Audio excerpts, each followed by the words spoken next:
Hello, good morning class of 2019. Thank you so much for having me. It is an incredible honor to stand here before you today. Thank you to the faculty, to the guests, to the families, and to all the Georgia students among us who are beyond the shadow of a doubt, dancing, raging, hangover, and praying that this Disney princess keep the let it go metaphors to a minimum. So I see you, I got you. I want to start today by sharing a secret about myself that you might not know. I did not graduate from college. Dayan is in a full clothes with thinking, oh my god. Nobody double check. I had a feeling when I showered heartbeat because no one with a respectable degree would wear hopes of the sites who let her in here. But that leads me to another thing about me, which is I'm nice as it turned out. When you are nice, people tend to overlook a lot. In some cases, they could include experience, credential, not having your driver's license at airports, security, and yes, that's true story twice. And you might say, Kristen, no, that's not a result to being nice. That's the result and the privilege of being a recognizable person. And okay, that may be true, but I will counter with my husband.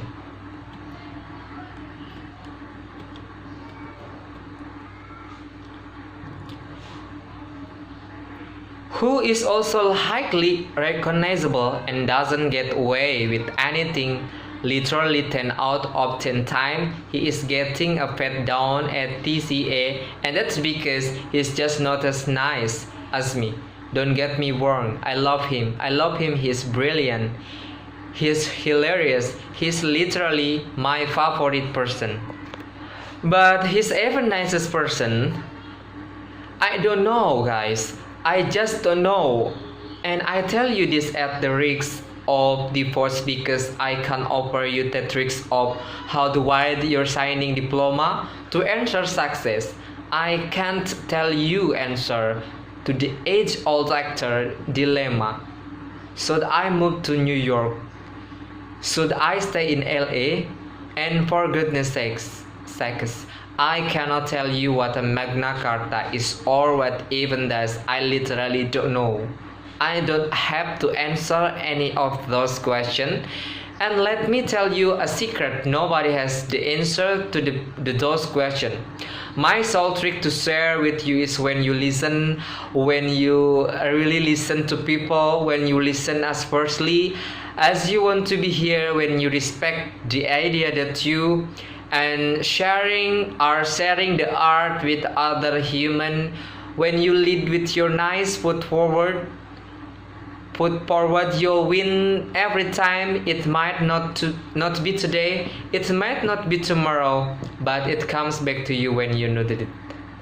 We live in an age of instant gratification, of immediate likes, and it is uncomfortable to have to wait to see the dividends of your goodness, but I promise you it will appear exactly when you need it. I will appear at the precious moment when you first gas in an elevator and everyone blames your husband instead of you. That is when the boomerang of kindness hits you back. It's also a very true story. Numerous time over, too, it wouldn't be fair if I just wax on about kindness and I didn't also include its inevitable downside. It's really fun to know that sometime when you choose nice, it does come with a price tag.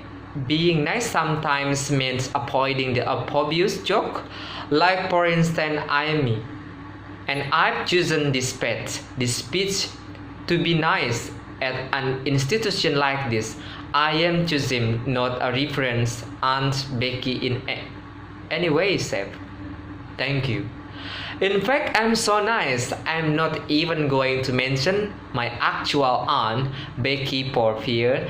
It's simply too close to the fire, and let me be real, removing Joe's joke in a bit of sacrifice, but there I say prioritizing your emotional intelligence over your logical intelligence can at times feel like a compromise, but it does pay off.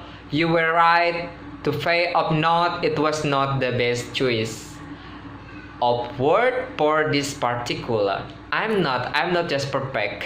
I'm not perfect. But I am trying at you know what I should have led with that.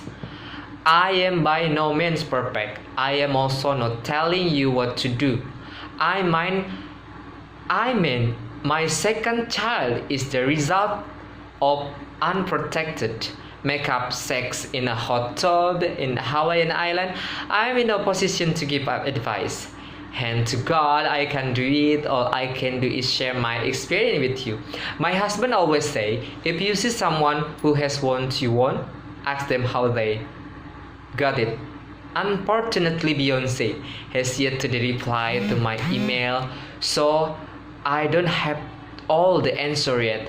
But she will like, don't worry, she is finally going to. So I'm pretty. Sir, I said because if there is anything about my life that seems even slightly aspirational, hopefully some of this will be helpful to you. And if not, feel free to slowly pull the plugs hiding in your underwear out and just have. If I'm not your mom, you know what I mean. If it's not hurting anyone, get yours, and you know what? Maybe share Soma with your neighbors.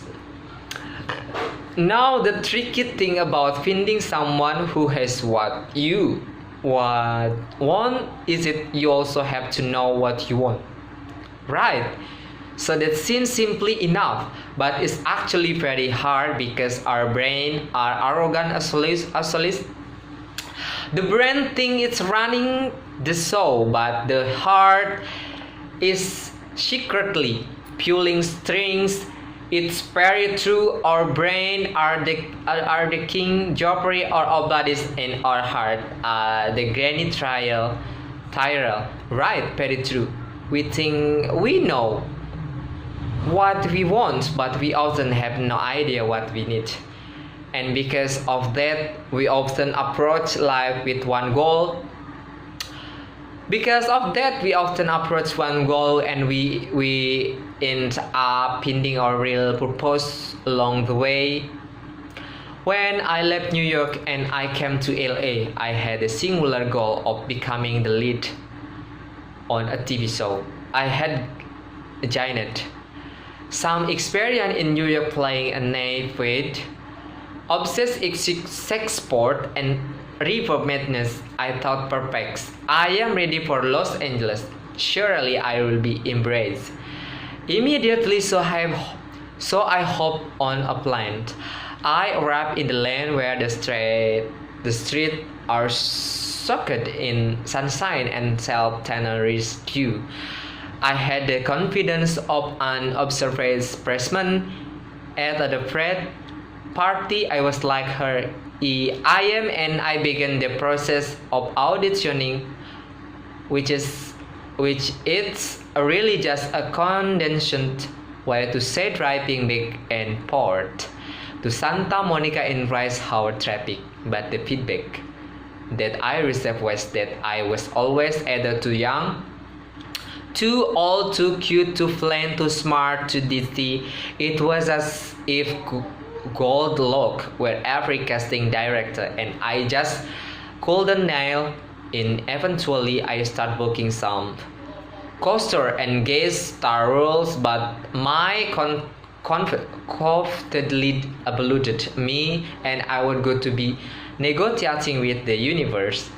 I would say, okay, if I could just book the lead on CIS and CIS Miami, I promise I will decrease my carbon footprints by at least 6 in the next calendar year.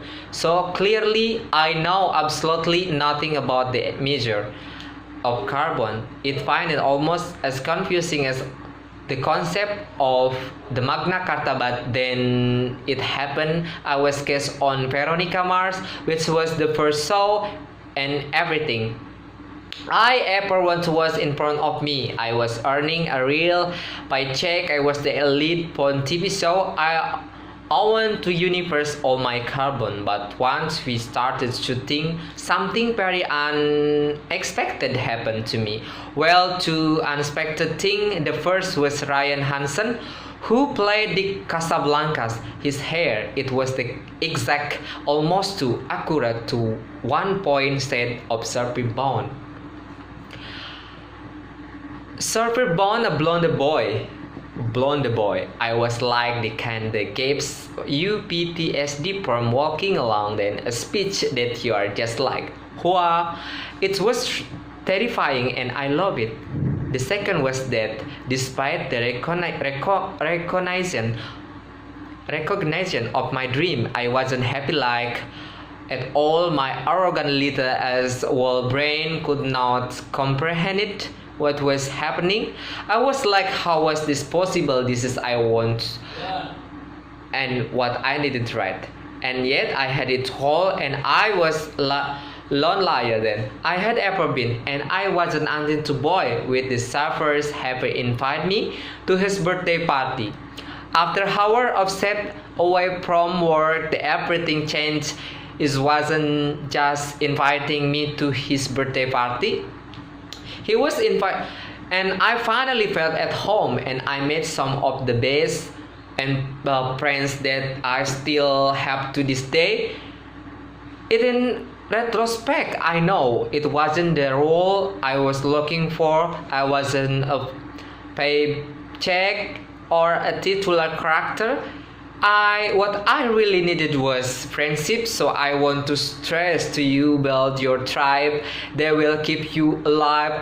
I also pretty sure that's what Beyonce will say. Speaking of pillars of an American entertainment, it is now the portion of the morning where I remind everyone that life is 50 Shades of Grey. I have to assume I am the first speaker in an academic institution that has reference to book 50 Shades of Grey, but we have already established that I dropped out of college.